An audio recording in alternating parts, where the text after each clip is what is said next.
Mayor Jenderal Bakil Saleh Al-Wahbi, Komandan Brigade Al-Wahbi yang berafiliasi dengan gerakan Houthi Yaman, mengonfirmasi kalau angkatan bersenjata Yaman telah melancarkan pukulan yang tidak terduga dan menyakitkan terhadap militer Amerika Serikat yang beroperasi di kawasan tersebut. Klaim petinggi militer Yaman itu merujuk pada laporan adanya serangan yang baru-baru ini menargetkan kapal induk USS Dwight D. Eisenhower.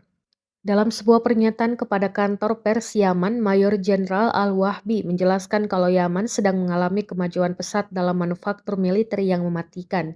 Dia mengklaim kalau rudal Palestina buatan lokal yang baru-baru ini diluncurkan adalah sebagian kecil dari persenjataan rudal dan drone yang diproduksi yang telah mencapai pelabuhan Haifa di Laut Mediterania mencakup lebih dari 3.000 kilometer.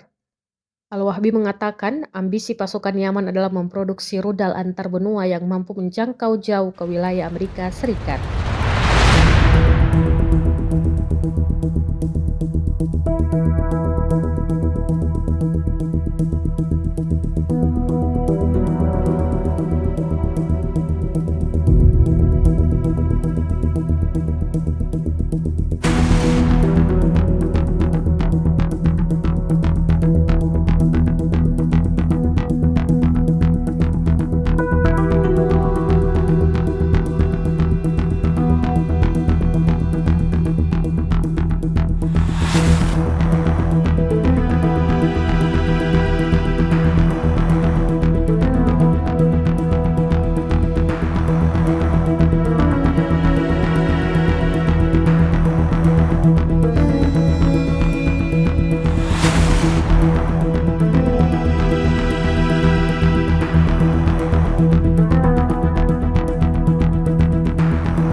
Download Tribun X sekarang, menghadirkan lokal menjadi Indonesia.